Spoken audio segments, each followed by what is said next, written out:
अबुल पकीर Jainulabdeen Abdul Kalam APJ Abdul Kalam, जो missile man और जनता के राष्ट्रपति नाम से भी जाने जाते हैं, भारतीय गणतंत्र के 11वें निर्वाचित राष्ट्रपति थे। वे भारत के पूर्व राष्ट्रपति, जाने माने वैज्ञानिक और अभियंता के रूप में विख्यात थे। उन्होंने सिखाया, जीवन में चाहे जैसे भी परिस्थिति क्यों न हो, पर जब आप अपने सपने को पूरा करने की ठान लेते हैं तो उन्हें पूरा करके ही रहते हैं। अब्दुल कलाम मसूदी के विचार आज भी युवा पीढ़ी को आगे बढ़ने के लिए प्रेरित करते हैं।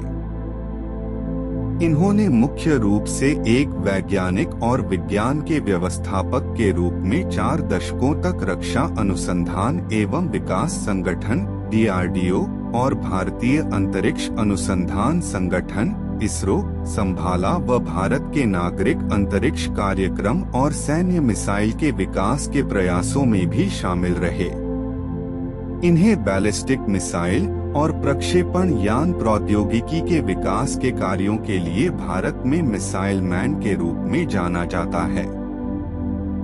इन्होंने 1974 में भारत द्वारा पहले मूल परमाणु परीक्षण के बाद से दूसरी बार 1998 में भारत के पोखरान द्वितीय परमाणु परीक्षण में एक निर्णायक, संगठनात्मक, तकनीकी और राजनैतिक भूमिका निभाई। कलाम सत्तारूढ़ भारतीय जनता पार्टी व विपक्षी भारतीय राष्ट्रीय कांग्रेस दोनों के समर्थन के साथ 2002 में भारत के राष्ट्रपति चुने गए। 5 वर्ष की अवधि की सेवा के बाद वह शिक्षा, लेखन और सार्वजनिक सेवा के अपने नागरिक जीवन में लौट आए। इन्होंने भारत रत्न, भारत के सर्वोच्च नागरिक सम्मान सहित कई प्रतिष्ठित पुरस्कार प्राप्त किए। 15 अक्टूबर 1931 को धनुषकोडी गांव, रामेश्वरम, तमिलनाडु में एक मध्यम वर्ग मुस्लिम अंसार परिवार में इनका जन्म हुआ। इनके पिता जैनुलाब्दीन न तो ज्यादा पढ़े लिखे थे, न ही पैसे वाले थे। इनके पिता मछुआरों को नाव किराए पर दिया करते थे। अब्दुल कलाम संयुक्त परिवार में रहते थे। परिवार की सदस्य संख्या का अनुमान इस बात से लगाया जा सकता है कि यह स्वयं 5 भाई एवं 5 बहन थे और घर में 3 परिवार रहा करते थे। अब्दुल कलाम के जीवन पर इनके पिता का बहुत प्रभाव रहा।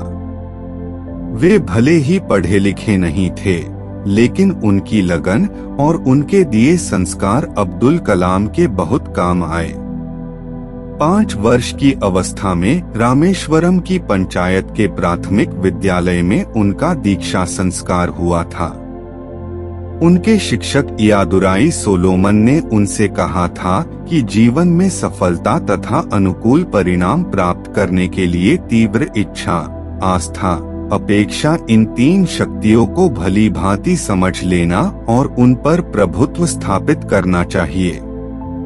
5वीं कक्षा में पढ़ते समय उनके अध्यापक उन्हें पक्षी के उड़ने के तरीके की जानकारी दे रहे थे, लेकिन जब छात्रों को समझ नहीं आया तो अध्यापक उनको समुद्र तट ले गए, जहां उड़ते हुए पक्षियों को दिखाकर अच्छे से समझाया। इन्हीं पक्षियों को देखकर कलाम ने तय कर लिया कि उनको भविष्य में विमान विज्ञान में ही जाना है। कलाम के गणित के अध्यापक सुबह ट्यूशन लेते थे, इसलिए वह सुबह 4 बजे गणित की ट्यूशन पढ़ने जाते थे। अब्दुल कलाम ने अपनी आरंभिक शिक्षा जारी रखने के लिए अखबार वितरित करने का कार्य भी किया था। कलाम ने 1950 में मद्रास इंस्टीट्यूट ऑफ टेक्नोलॉजी से अंतरिक्ष विज्ञान में स्नातक की उपाधि प्राप्त की है। स्नातक होने के बाद उन्होंने हावरक्राफ्ट परियोजना पर काम करने के लिए भारतीय रक्षा अनुसंधान एवं विकास संस्थान में प्रवेश किया। 1962 में वे भारतीय अंतरिक्ष अनुसंधान संगठन में आए, जहां उन्होंने सफलतापूर्वक कई उपग्रह प्रक्षेपण परियोजनाओं में अपनी भूमिका निभाई। परियोजना निदेशक के रूप में भारत के पहले स्वदेशी उपग्रह प्रक्षेपण यान SLV-3 के निर्माण में महत्वपूर्ण भूमिका निभाई, जिससे जुलाई 1982 में रोहिणी उपग्रह सफलतापूर्वक अंतरिक्ष में प्रक्षेपित किया गया था।